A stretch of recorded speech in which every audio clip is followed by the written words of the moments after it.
The Compliance Perspectives podcast is sponsored by Athenian, a leading provider of entity management and governance software.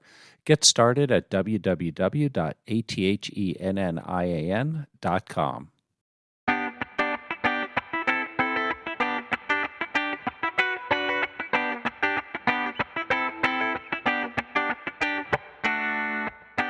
Welcome to the Compliance Perspectives podcast. I'm Adam Turtletell from the Society of Corporate Compliance and Ethics and Healthcare Compliance Association. Joining us today from Quebec is Hassan Chaudry. Hassan is an SCCE and HCCA board member and Chief Compliance Officer of POSCO JV, a General Motors joint venture. And today we're going to be talking about compliance life in a joint venture. Hassan, thanks for taking the time to talk to us. For someone who is headed into the role of a Chief Ethics and Compliance Officer for a new joint venture, what do they need to do and what do they need to know about leadership expectations, since everything, of course, starts at the top?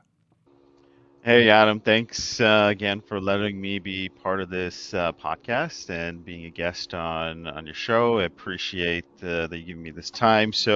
What does it mean to be the expectations of a leader? I would say, um, you know, having meaningful conversations right off the bat. So as soon as I joined this organization, I started to meet folks face to face. So even though I was based in Toronto, I made the effort to come down to where this joint venture is located in Quebec.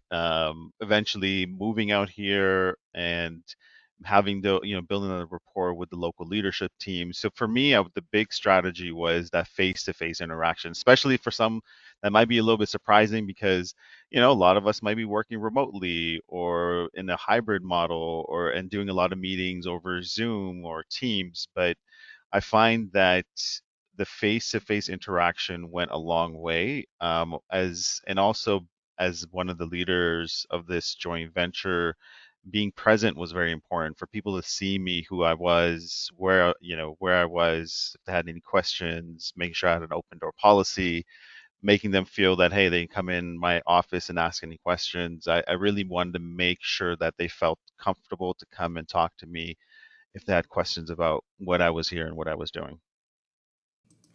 You raise a really great point there that we are in fact, a people business and people have to know who we are. So, what do you do in a situation if you find that expectations are different, whether due to the fact that one culture may be more risk tolerant than another, or even one partner may be from a region where compliance is a less developed function? Yeah, so it's a great question. Where there are differences, you look for synergies, you look for ways to identify where we do connect. So in our case, for example, the JVs are, one is based out of Korea, one is obviously here in North America. We looked at an international third-party organization that we as organizations were part of, to see if we can make that connection. So, for example, the OECD, both countries are members of, and that is, there are standards that we look at from this third-party organization to help us set our own standards and policies. So that's what I use. I looked for a commonality, a common something that bridged us together. So I looked at an outside organization, an international organization where both countries were a part of, and that's how I sold compliance. I said, hey, listen, Canada, Korea, US, we're part of this third-party organization. They've set some standards. Let's use as a benchmark to build our compliance program. And that's how I bought everyone at the first. That's a great example of the fact that you can always find a common ground. Now, once you did all your information gathering, set that common ground, and used a lot of other data on hand, you told me you developed a 90-day plan. What were the components of it? So the first 90 days were one, communication. So go back to meeting the leadership of the organization, the joint venture, working my way down. So it wasn't just, hey, I'm only going to meet the C-suite, but who reported into C-suite, who are the managers, the key stakeholders, who are the folks on the front lines. So that was really important for me to work my way down from top to bottom. Second was, this is an active construction site. So it was important for me to get out on the ground. I didn't want to feel like I was sitting in an ivory tower and firing emails to folks, but I want to get on the front lines, meet folks that are working on the ground and seeing what they were doing, what they were working on, seeing the business through their eyes. So really trying to make the effort and learning the business by shadowing different folks in the business.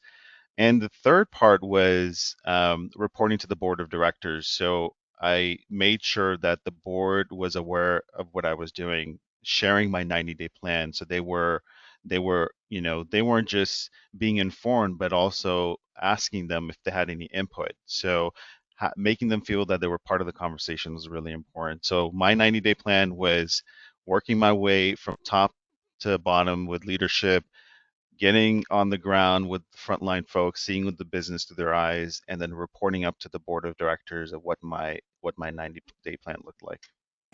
That's a great strategy because by the time those 90 days are up, you've brought a lot of people on board with you and they felt bought in. Let's shift a little and talk about setting the culture. Does it typically reflect one of the partners or is it something all of its own? Yeah, I find that it was a reflection of, at the beginning, each partner. So we had the North American culture, we had the Korean culture, but I think over time it evolved into something of our own. So initially it was, little things like, how our management style in North America is a little bit different than the Korean management style. A North American maybe you might see it a little bit more collaborative, where in Korean culture it's more hierarchy. So trying to find a balance between the two, which made sense for our own joint venture. And I see our joint venture not just as a business, but more of a startup. So, we have a lot of people from different parts of the world, and you have the francophones from Quebec, all coming together and adding their flavor into this business. And we really tried to find something that made sense for this JV in Quebec. So it was a combination of Korean, North American culture, but also the flavor of the local francophone culture. What a great mix. So, finally, any final tips for joint venture compliance professionals? I would say put yourselves in the shoes of your JV partner.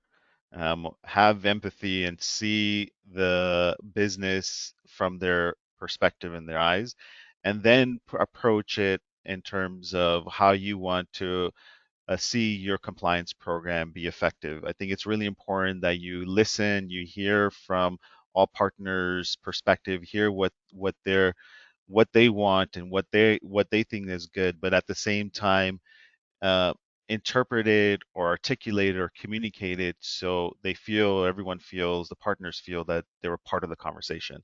If you come in and you're kind of putting your foot down, this is my way or the highway, you will not succeed, in my opinion, in a JV. I think it's important that everyone is part of the conversation. Hassan, this was terrific. Thank you so much for sharing your insights with us today. I want to thank all of you for taking the time to listen. I'm Adam Turtletop from SCCE and HCCA. I hope we're able to expand your compliance perspective.